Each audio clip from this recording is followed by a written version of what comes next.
Hello dear. तो आज से जैसा कि मैंने आपको पहले ही बताया था कि आज से जो है हम लोग शुरू करने वाले हैं सब्जेक्टिव प्रश्न। और आपको पता है कि आज आपका फर्स्ट पेपर जो होता है फर्स्ट ईयर का वह बायो साइंस होता है। अब आपको पता है कि आपके सामने जो आप देख रहे हैं बायो साइंस में आपको तीन चीज़ें पढ़ना होता है: एनाटॉमी, फिजियोलॉजी और माइक्रोबायोलॉजी। एनाटॉमी कहा जाए तो एनाटॉमी में आपके जितने भी बॉडी पार्ट है उस वह कैसे बनता है, उसका संरचना कैसे होता है वो दिखाता है, वो समझाता है। फिजियोलॉजी मतलब होता है क्रिया विज्ञान, मतलब आपके बॉडी में जो अंग है, जो अंग सब बना है वह कैसे एक दूसरे से मिल के कार्य करता है, कैसे वह जो है जैसे हार्मोन वगैरह रिलीज होना, ठीक है, बॉडी को मेंटेन करना, कौन सा अंग कैसे काम कर रहा है, ये फिजियोलॉजी के द्वारा होता है। ठीक है। और ये हो गया।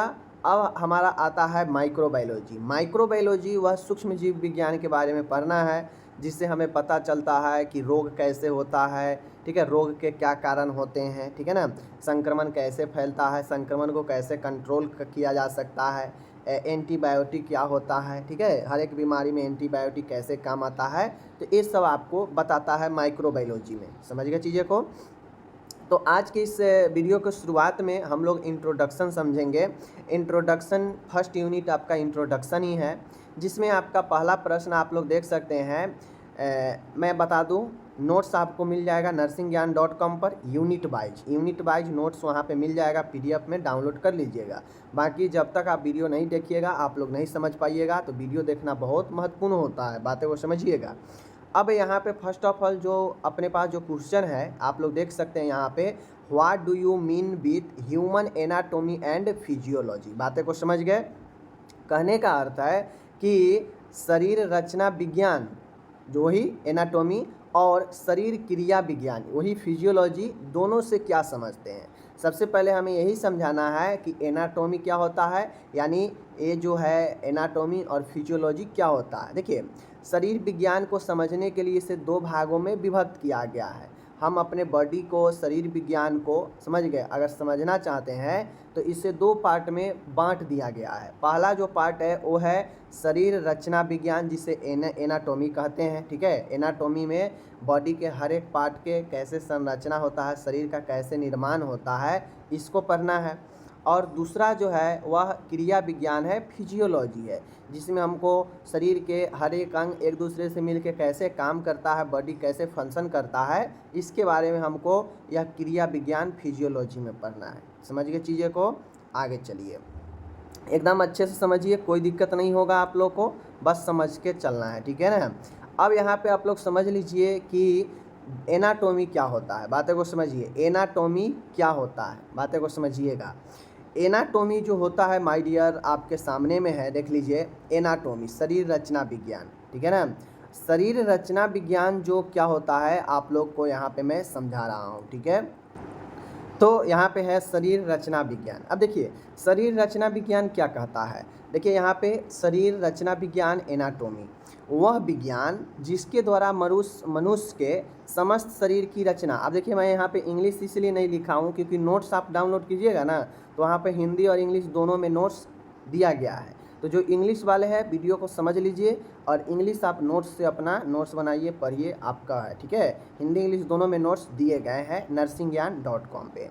अब यहाँ पे देख लीजिए, वह विज्ञान जिसके द्वारा मनुष्य के समस्त शरीर की रचना व शरीर के अंगों पारस्परिक संबंधों के विषय में अध्ययन किया जाता है, शरीर रचना विज्ञान कहलाता है। स्पष्ट है, एनाटॉमी शरीर रचना विज्ञान एक ऐसा विज्ञान है जिसमें मनुष्य मतलब व्यक्ति के, मनुष्य के समस्त शारीरिक संरचना के बारे में, समस्त जो है अंगों के एक दूसरे के पारस्परिक संबंध जिसे रचना होता है उसके बारे में, उस विषय के बारे में अध्ययन किया जाता है, वह शरीर रचना विज्ञान एनाटॉमी कहलाता है। ठीक है, मेनली इसमें जो हमें स्टडी होता है वह एनाटॉमिकल फंक्शन, रचना विज्ञान का जो है अध्ययन होता है, और शरीर के रचना स्ट्रक्चर के बारे में अध्ययन करते हैं, वही रचना विज्ञान होता है। बात समझिए, इसे कई विशिष्ट शाखाओं में विभाजित किया जा सकता है, इसे अलग अलग शाखाओं में विभाजित किया जा सकता है एनाटॉमी को,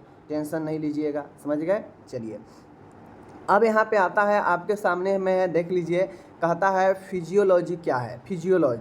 फिजियोलॉजी कहने का मतलब होता है कि कारिकी मीन्स क्रिया विज्ञान, मतलब जो हमारा पहले तो एनाटोमी है, बॉडी बन गया, बॉडी के हर एक पार्ट का निर्माण हो गया, रचना हो गया। लेकिन अब भाई रचना हो गया तो बॉडी में ऐसा थोड़ी ना है कि बॉडी हर एक अंग बन गया तो ऐसे के वैसे रहता है, उसको काम करता है, वह एक दूसरे से मिल के फंक्शन करता है। तो वो एक दूसरे से मिल के कैसे काम करता है, कैसे जो है हर एक अंग जो है अपना काम को निभाता है, तो उसमें फिजियोलॉजी महत्वपूर्ण होता है। फिजियोलॉजी ये बताता है कि शरीर क्रिया विज्ञान में शरीर में संपन्न होने वाली क्रियाओं मतलब कामों का अध्ययन किया जाता है। बॉडी में जितने भी क्रिया, जितने भी काम, जैसे पाचन तंत्र हो गया, श्वसन की क्रिया हो गई, ठीक है, उसी प्रकार से जो है आपका बहुत सारे क्रिया हो गए, हार्मोन चेंज हो गया, हार्मोन का सिक्रेशन हो गया, ये सब एक करीकी मतलब फिजियोलॉजी में होता है, समझ गए ना। तो शरीर क्रिया विज्ञान में जो है संपन्न होने वाली सभी क्रियाओं का अध्ययन किया जाता है। इस विज्ञान के द्वारा मनुष्य के शरीर में जो मौजूद अवयव है एवं संस्थानों के कार्यों मतलब सिस्टम जो होता है उनके कार्यों और उससे संबंधित चिकित्सा विज्ञान के नियमों का ज्ञान होता है। मीन्स इस विज्ञान में मनुष्य के शरीर में विद्यमान मीन्स जो भी चीज़ें मौजूद है, विभिन्न घटक, विभिन्न संस्था, जैसे रिस्पायरेटरी सिस्टम हो गया, डाइजेस्टिव सिस्टम हो गया, रिप्रोडक्टिव सिस्टम हो गया, तो ये सिस्टम मतलब ये संस्था और उससे संबंधित जो अवयव होते हैं यह कैसे काम करते हैं और इनसे संबंधित जो है चिकित्सा विज्ञान का नियमों का ज्ञान होता है। देखिएगा डॉक्टर, अब जाते होइएगा डॉक्टर के पास, तो डॉक्टर बिना ब्लड के चेक के, बिना हार्मोन के चेक के, मल मूत्र के चेक के, बिना चेकअप के जो है आपको दवाई नहीं लिखता है। तो चेकअप जो है व्यक्ति को फिजियोलॉजी को बताता है, क्रिया को बताता है कि बॉडी में हर एक पार्ट कैसे काम कर रहा है, ठीक है। तो ये बहुत महत्वपूर्ण होता है, बातें को समझ गए। ओके, आगे चलिए। अब आगे है यहाँ पे देख लीजिए, कहता है बहुत ही ज़बरदस्त है। यहाँ पे कुछ चीज़ें है समझने वाली है, समझ लीजिए। यहाँ पे वास्तव में एनाटॉमी और फिजियोलॉजी दोनों ही में बड़ा घनिष्ठ संबंध होता है। बिल्कुल सही है। एनाटॉमी जहाँ पे हमारे बॉडी के पार्ट को बनाता है, स्ट्रक्चर बनाता है, ढांचा तैयार करता है, वहीं पर फिजियोलॉजी हमारे उस ढांचे को कैसे काम करना है, कैसे काम करता है, इसको जो है वह दिखाता है। यह एक दूसरे के पूरक होते हैं, एक दूसरे के जो है पूरक होते हैं, बातें समझिए। कोई भी डॉक्टर, चिकित्सक या सर्जन किसी रोग का ऑपरेशन अथवा उपचार किसी भी पद्धति द्वारा करना चाहें, वह एनाटॉमी और फिजियोलॉजी के अध्ययन के बिना नहीं कर सकता है। बिल्कुल मैंने पहले ही बता दिया। कोई भी चिकित्सा मतलब कोई भी डॉक्टर हो, कोई भी चिकित्सक, कोई भी डॉक्टर हो या कोई भी सर्जन डॉक्टर हो या फिजिशियन डॉक्टर हो, तो वह सर्जरी या उपचार बिना एनाटॉमिकल और फिजियोलॉजी के अध्ययन के नहीं कर सकता है, क्योंकि फिजियोलॉजी बॉडी में कैसे काम हो रहा है, क्या कमी है, क्या बेसी है, इस चीज़ को बताता है। एनाटॉमी बताता है कि कौन सा बॉडी पार्ट में गड़बड़ी है, संरचना में दिक्कत आ रही है, इन चीज़ों को बताता है। दोनों में काफ़ी ज़्यादा महत्वपूर्ण संबंध होता है, बात समझ गए। चलिए, तो दोनों में कोई दिक्कत नहीं है, आगे बढ़ते हैं हम लोग, ठीक है। चलिए, अब यहाँ पे है कुछ चीज़ें और है समझने की। फिजियोलॉजी के द्वारा शरीर के आंतरिक अंगों मतलब फिजियोलॉजी के द्वारा, क्रिया विज्ञान के द्वारा शरीर के अंदर के अंग और तंत्रों, सिस्टम के कार्यों के बारे में ज्ञान अर्जित किया जाता है। वही चीज़ें हैं कि फिजियोलॉजी के द्वारा बॉडी के हर एक अंग और हर एक सिस्टम, तंत्र जो है कैसे काम कर रहा है, काम के बारे में, कार्यों के बारे में ज्ञान मिलता है। तो एनाटॉमी द्वारा अंगों की रचना व स्थिति के बारे में जानकारी मिलता है। वहीं पे एनाटॉमी के द्वारा बॉडी के स्ट्रक्चर, बॉडी अंगों के स्ट्रक्चर और वह स्ट्रक्चर, वह अंग अपने सही पोजीशन पर है या नहीं है, इन चीज़ों के जो है बारे में जानकारी मिलता है। तो ये हो गया हमारा एनाटॉमी फिजियोलॉजी, आप लोग समझ गए होंगे, समझ गए। आगे चलिए, अब आता है यहाँ पे एक और हमने प्रश्न यहाँ पे लिया है, बहुत सुंदर प्रश्न है और यह प्रश्न आपको बहुत ज़्यादा नॉलेज देगा, ठीक है। कहता है abdominal region, right the names of part, ठीक है। एब्डोमिनल रीजन के बारे में आपको बताना है और इसके पार्ट के नाम भी लिखना है, मतलब उदर क्षेत्र क्या है, इसके भागों को नाम लिखिए, बातें को समझिएगा। पेट उदर क्षेत्र कितने भागों में बांटा है, इसके नाम को भी दर्शाना है। बातें को समझिए, एकदम अच्छे से समझिए, ठीक है। कहता है एब्डोमिनल रीजन। एब्डोमिनल रीजन ध्यान से आप लोग समझिएगा, उदर क्षेत्र, पेट वाला क्षेत्र, सीधा समझिए। मानव शरीर के उदर के आसपास के भाग को उदर क्षेत्र कहते हैं। अब जैसे हमारा पेट है, लोग मानता है कि छाती से नीचा कमर के आसपास जो भी रीजन है वो पेट के आता है, बिल्कुल है। उदर के मानव शरीर के उदर के आसपास ऊपर नीचे दाएं बाएं जो भी क्षेत्र है वह उदर क्षेत्र कहते हैं। बात समझिएगा। समस्त उदरीय भाग को काल्पनिक रूप से 9 भागों में विभाजित किया जाता है। मतलब एब्डोमिनल रीजन को इमेजिन काल्पनिक रूप से 9 पार्ट में इसे डिवाइड किया जाता है, समझ गए। अब जो निम्न प्रकार है, यानी मनुष्य के शरीर में उदर के आसपास के एरिया के उदर क्षेत्र कहते हैं, और जो समस्त उदर क्षेत्र होता है उसे काल्पनिक रूप से 9 भागों में हम लोग विभाजित करते हैं। बातें को समझ गए, ठीक है। चलिए, अब यहाँ पे ये चीज़ें समझना काफ़ी ज़्यादा महत्वपूर्ण है। ये चीज़ें का समझना जो है आपके लिए काफ़ी ज़्यादा महत्वपूर्ण है, ठीक है। कैसे समझेंगे, समझिए। जैसे आपको पता है कि ए वाला एरिया आपका क्या है, छाती वाला एरिया है। क्या है, छाती वाला। रिब्स आपको दिख रहा होगा, ए वाला रिब्स होता है। ए वाला क्या है, रिब्स है। इसी के अंदर फेफड़ा, आपका हार्ट वगैरह होता है, ए रिब्स है, पता है आपको, ठीक है। ए रिब्स होता है, ओके। चलिए, ये समझ गए। अब यहाँ पे छाती से जो आप लोग देखते होइएगा, आपके चेस्ट से नीचे के एरिया और आपके पेरिनियम जो क्षेत्र होता है, मीन्स आपके जो नाभि के निचले एरिया है, वह सब जो है आपको उदर क्षेत्र आता है। मतलब यहाँ पे आप लोग देख लीजिए, यहाँ पे अम्बिलिकल रीजन होता है, ठीक है। और जो आपके गुप्तांग होते हैं उसके ठीक ऊपर तक जो रीजन होता है वह उदर क्षेत्र में ही आता है। यहाँ पे उदर क्षेत्र में ही आता है। यहाँ से लेकर यहाँ तक ये सब उदर क्षेत्र है, ये सब उदर क्षेत्र है। समझ गए बातें को।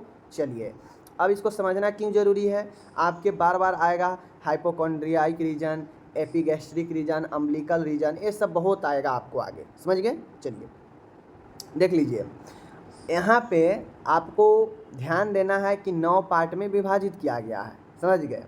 9 पार्ट देख लीजिए, एक साइड ए वाला है और एक साइड ए है और एक ए है और एक ए है, बस 9 साइड है। एक साइड, 2 साइड, 3 साइड, 4, 5, 6, 7, 8, 9, मतलब 3 के मल्टीपल में है, 3x3D में है, समझ गए।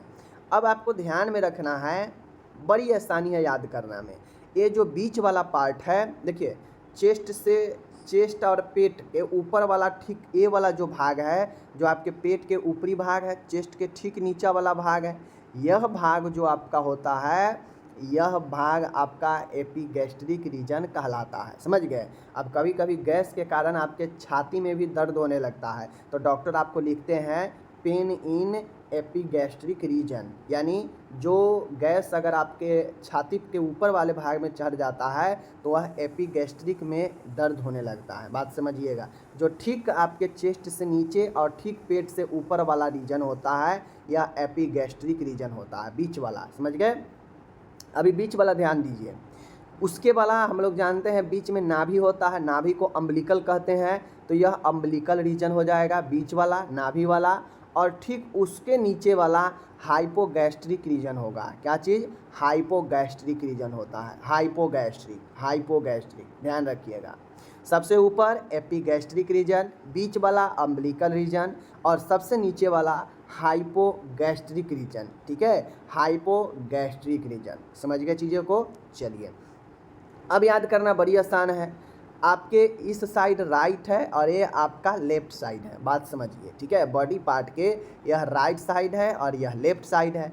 अब इधर जो होगा राइट होगा और इधर जो होगा लेफ्ट होगा। इधर जो राइट है इधर लेफ्ट है, इधर जो राइट है इधर लेफ्ट है। बस ध्यान आपको नाम को रखना है। जैसे ऊपर वाला जो साइड वाला है वह हाइपोकॉन्ड्रियाक रीजन है, और ये हाइपोकॉन्ड्रियाक जो रीजन है इस साइड होगा तो राइट और इस साइड के भाग को लेफ्ट, यानी राइट हाइपोकॉन्ड्रिक रीजन और लेफ्ट हाइपोकॉन्ड्रिक रीजन। बीच को तो समझ ही गए क्या है। उसी प्रकार से बीच वाला को लंबर रीजन कहते हैं। क्या कहते हैं, लंबर रीजन, ठीक है। अब इधर है तो राइट लंबर रीजन और इधर है तो लेफ्ट लंबर रीजन, समझ गए। चलिए अब सबसे नीचा वाला होता है इलियक रीजन। देखिए ऊपर वाला, बीच वाला का नहीं, मैं साइड वाला का बात कर रहा हूँ।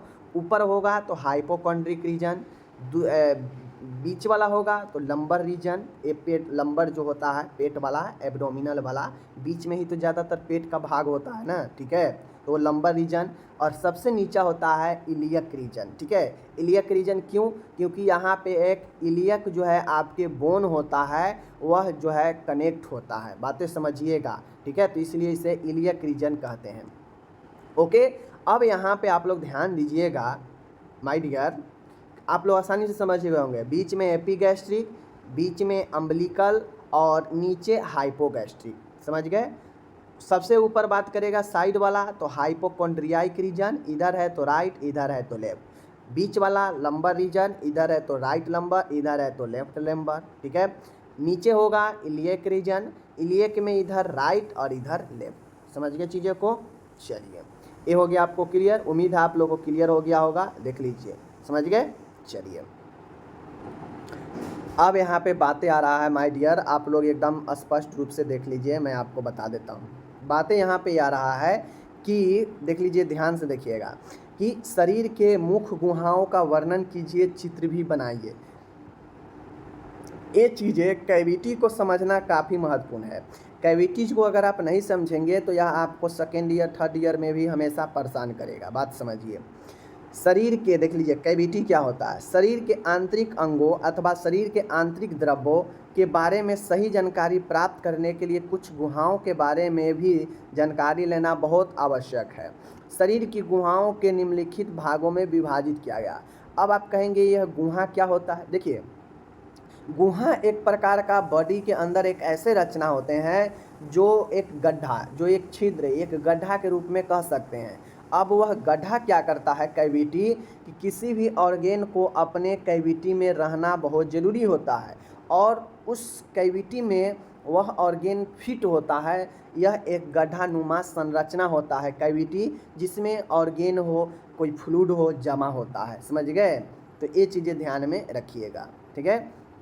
तो वही चीज़ें है, शरीर के आंतरिक अंगों अथवा शरीर के आंतरिक द्रव्यों यानी फ्लूइड के बारे में अगर आपको सही जानकारी लेनी है तो गुहाओं के बारे में जानकारी लेना बहुत आवश्यक होता है, समझ गए। अगर आप चाहते हैं कि हम फ्लूइड के बारे में पढ़ें कि कितना बॉडी में फ्लूइड होता है, फ्लूइड कहाँ पे मौजूद होता है, बॉडी पार्ट कहाँ पे मौजूद है, किस कैविटी के अंदर, तो इसके लिए विभिन्न गुहाओं को जानकारी लेना जरूरी होगा, समझ गए। क्योंकि फ्लूइड शरीर के अंग जो है वह अपने अपने कैविटी में मौजूद होते हैं, ठीक है।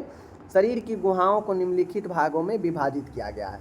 शरीर के जो गुहा है वह निम्नलिखित भागों में विभाजित किए गए हैं। चलिए हम आपको एक एक करके समझाते हैं। देखिए कोई विशेष इसमें है नहीं, कोई विशेष इसमें है नहीं। पहला होता है वेंट्रल कैविटीज, ठीक है, एक होता है वेंट्रल कैविटीज और एक होता है आपका डोर्सल कैविटी। क्या होता है? एक होगा आपका वेंट्रल और दूसरा क्या होगा? Dorsal cavity. अब इसी दोनों में अलग अलग कैविटी सब मौजूद होता है जिसको आपको समझना है। देख लीजिए वेंट्रल कैविटी को अभ्युदरीय गुहाएं कहते हैं। क्या कहते हैं? अभ्युदरीय गुहाएं कहते हैं वेंट्रल कैविटीज को। इसके अंतर्गत दो गुहाएं, मतलब वेंट्रल कैविटीज के अंदर दो गुहाएं आते हैं, ठीक है। कौन कौन? एक थोरेसिक कैविटी। थोरेसिक कैविटी काफ़ी महत्वपूर्ण होता है, समझ गए। इसको आप लोग समझिएगा।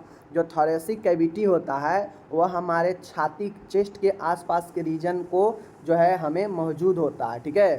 थोरेसिक कैविटी कहने का मतलब होता है कि इस पिंजरे के अंदर दो फुफ्फुसीय गुहाएं रहती है। मीन्स दो आपके लंग्स वाला गुहा रहता है, ठीक है, जिसमें आपको फेफड़े स्थित होता है। मतलब थोरेसिक कैविटी के अंदर जो है आपके फेफड़ा के गुहा होता है। उस फेफड़ा के गुहा में फेफड़ा रहता है, बातें को समझिएगा। दोनों फेफड़ों के मध्य में मीडियास्टिनम होती है।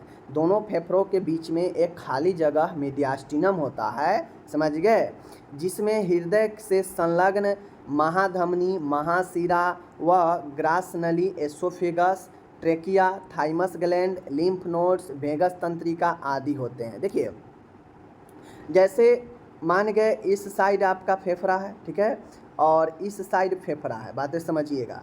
तो बीच में आपके जो है कुछ जगह खाली होते हैं, इसमें आपके हार्ट यहाँ पे मौजूद होते हैं थोरेसिक कैविटी में ही। उसके बाद ये हार्ट से हृदय से लगा हुआ महाधमनी होता है, महाशिरा होता है, बात समझिएगा। ग्रास नली होता है, भोजन की नली, समझ गए। ट्रेकिया श्वसन नली होता है यहीं पे, समझ गए। थाइमस ग्लैंड यहीं पर लगा होता है, बात समझिएगा, ठीक है। लिम्फ नोड्स होता है और भेगस तंत्रिका होता है। यह सब के सब समझ गए, ये सब के सब जो है आपके क्या चीज़ में होता है, इसी थोरेटिक कैविटी में ही होता है। तो चेस्ट के आसपास जितने भी ऑर्गन मौजूद होते हैं वो थोरेटिक कैविटी में ही होता है, बातें को समझ गए। चलिए, ये हो गया आपका थोरेसिक कैविटी पहला। अब दूसरा आता है एब्डोमिनो पेल्विक कैविटी। एब्डोमिनो पेल्विक कैविटी कहने की मतलब है कि यह आपका जो है किसमें है, ये कौन सा है, देख लीजिए आप, ये किसके पार्ट है, तो ये वेंट्रल कैविटीज के पार्ट है। वेंट्रल कैविटीज में एक आपका आता है थोरेसिक कैविटी और एक आता है आपका क्या चीज़, एब्डोमिनल पेल्विक कैविटी, बातों को समझ गए। यानी उदर श्रोणीगत गुहा, उदर श्रोणीगत गुहा मतलब इसमें पेट से लेकर पेल्विक वाले रीजन वाले सभी कैविटी मौजूद होते हैं, ठीक है। एब्डोमिनल प्लस पेल्विक, ठीक है।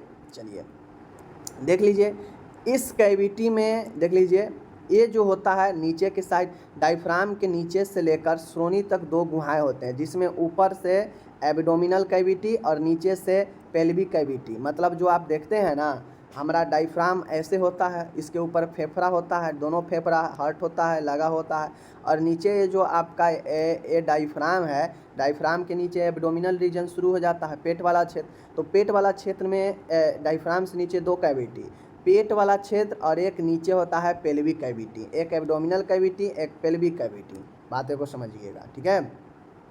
पेल्विक कैविटी में आपका पेट होता है, ओके।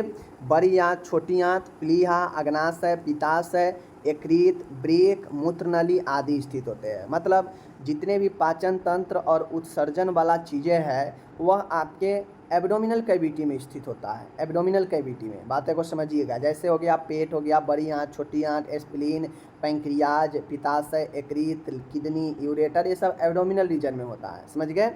जबकि पेल्विक कैविटी में मूत्र नली होता है, ठीक है। मूत्र नलियों के नीचे वाले भाग होता है। पेल्विक कैविटी में मूत्र नली तो आपके एब्डोमिनल में होगा, लेकिन मूत्र नली के निचला जो भाग होगा, मूत्राशय जो होता है, ब्लेडर, रेक्टम जो होता है, स्त्री पुरुष के जो जनन अंग होते हैं, यह सब पेल्विक रीजन में होता है, समझ गए, पेल्विक कैविटी में होता है। तो आप लोग समझ गए कि एब्डोमिनो पेल्विक कैविटी में एब्डोमिनल प्लस पेल्विक दो कैविटी मिलकर बना है। एब्डोमिनल में कौन कौन होता है, पेल्विक में कौन कौन होता है, समझ गए चीज़ों को। चलिए, ये हो गया। अब आपका एक लास्ट आता है डोर्सल कैविटी। डोर्सल कैविटी आपके सामने में है, देख लीजिए।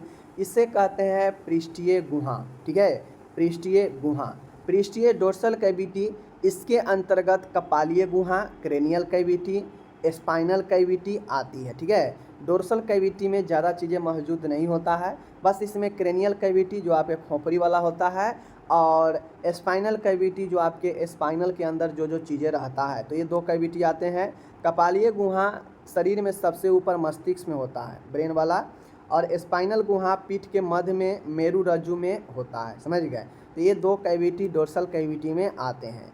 अब फिगर के माध्यम से आप लोग समझ लीजिए, यहाँ पे बड़ी ही आसानी होगी, ठीक है, कोई दिक्कत नहीं है। देख लीजिए, ये एक बॉडी पार्ट है, ये सामने वाला पार्ट है, ये पीछे वाला पार्ट है, ठीक है। देखिए, मैंने आपको पहले बताया पेट से निचले वाला जो रीजन होता है, पेट से एकदम निचले जो रीजन होता है वह पेल्विक कैविटी। इसमें क्या क्या होता है आप लोगों को पता है, ठीक है। उसके बाद आपका आता है एब्डोमिनल कैविटी, जो आपके डायफ्राम से लेकर निचले वाले भाग होते हैं, एब्डोमिनल कैविटी, जिसमें बड़ी आंत, छोटी आंत, किडनी के लीवर, ये सब होता है, समझ गए। और इन दोनों को अगर मिला दिया जाए, इन दोनों को अगर आप मिला देंगे यहाँ से लेकर यहाँ तक, तो यही एब्डोमिनो पेल्विक कैविटी होता है, बात समझ गए। और ऊपर वाला, ये डायफ्राम से ऊपर वाला जो भी कैविटी है, जिसमें हार्ट, फेफड़ा वगैरह ये सब होता है, यह थोरेसिक कैविटी होता है। और आपके थोरेसिक कैविटी, एब्डोमिनोपेल्विक कैविटी, यह सब के सब सामने वाला वेंट्रल कैविटी में आता है। बातें को समझ गए? चलिए अब आ जाता है डोर्सल कैविटी। डोर्सल कैविटी आपके एकदम जो है ऊपर मस्तिष्क से लेकर पिछले वाले भाग नीचे तक डोर्सल कैविटी आता है।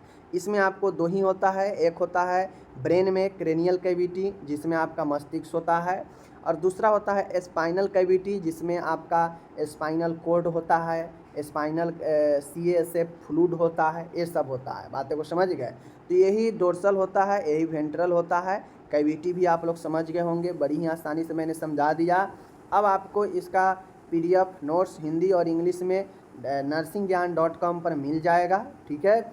और जिनको अगर पर्सनली अगर चाहते हैं कि नहीं हम हर एक क्लास का पर्सनली नोट्स ले, तो आपको मैं ID इंस्टाग्राम के दे रहा हूँ, यहाँ पे संपर्क कीजिएगा।